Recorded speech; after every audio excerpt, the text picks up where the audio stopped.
So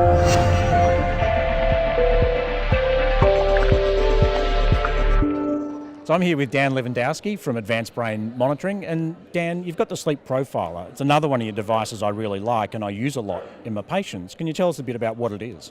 So we designed the Sleep Profiler to help clinicians be able to look at sleep disorders that they normally don't have good tools to evaluate during the night. So patients, for example, with insomnia, we use self-reports on whether they have trouble falling asleep or staying asleep, and we previously used that to clinically diagnose.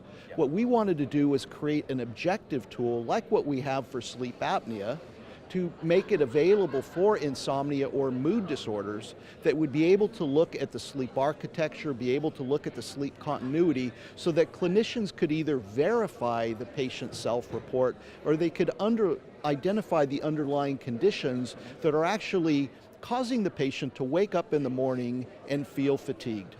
So whilst I use it in people with insomnia and really like that ability to look at the sleep architecture, what are some other groups of people that have trouble switching off where you found other people use this device? So the device is being used, for example, in patients with mood disorders. Depression is another one. Pain, where patients are being given medications, and the whole quality of sleep and perception of pain is one of those loops that are really problematic. And so what we're trying to do is use it in cases where pharmacological interventions, where if used in excess, even if it was hypnotics in insomnia patients, where you're trying to provide information to help behaviorally change the patient's use of the pharmacological interventions. We're also seeing it used in elite athletes because there was a recent report by one of the players that won the finals in the NBA that talked about his performance when he got more than 8 hours of sleep a night was numbers that were he was able to, the amount of time that he was on the floor, his shooting percentage, everything went up just for getting a bit more than 8 hours of sleep a night. Yeah. So that relationship between sleep and performance is something that all of the elite athletes know about, but they haven't had something convenient to be able to use that is really a clinical tool that is being used for these non-medical purposes. And so when I use it in insomnia, one of the ways I use the device, and I like the ability to measure sleep over 3 nights, is really to look at that comparison between the self-report or the diary and what we actually record. So how have you set that up in the software so to make it easy for people to look at that?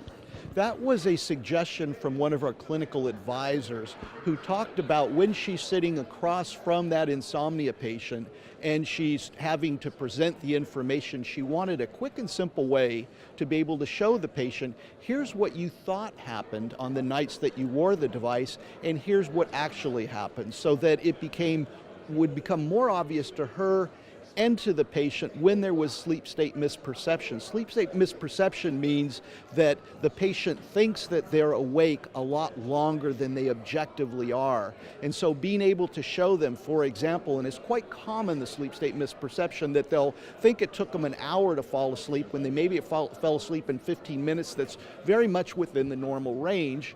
Or they felt that they woke up after they originally fell asleep for a couple of hours, and in fact they may have been awake for maybe 20 or 30 minutes, which again is a normal amount of time for any healthy person that could be awake during the night and not be considered abnormal sleep quality.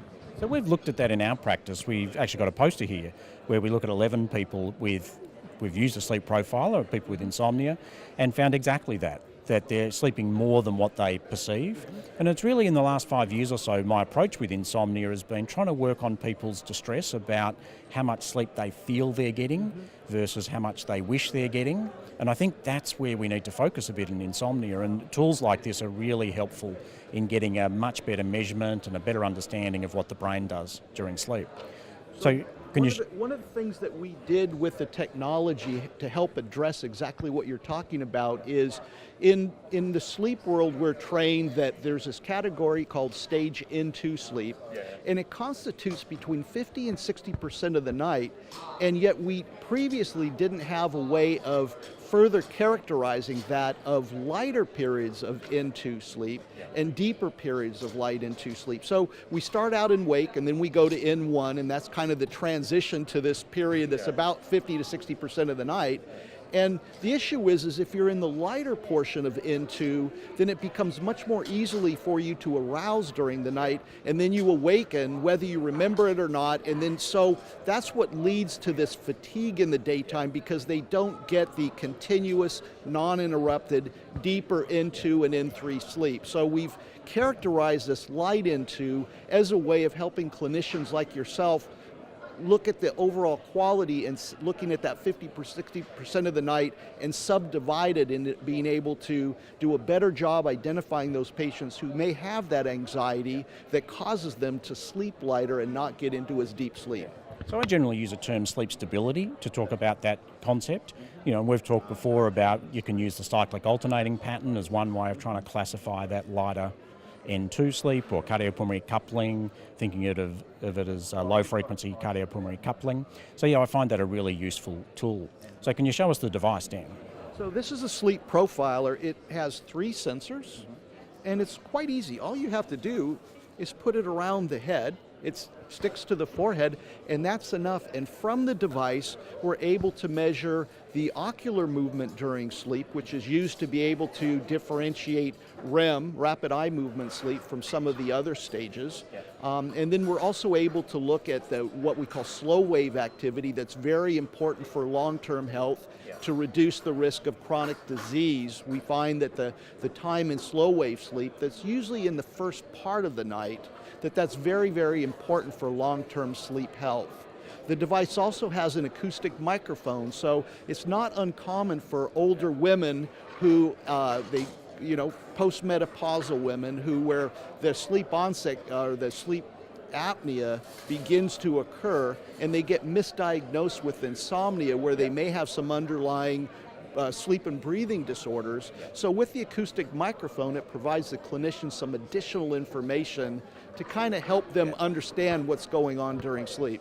And it's tipped me off a couple of times. There's a few people with insomnia where I've thought it's insomnia, but I've seen a lot of snoring on the microphone, and I've gone, oh yeah, okay. Time to bring them into the lab. Yeah, exactly.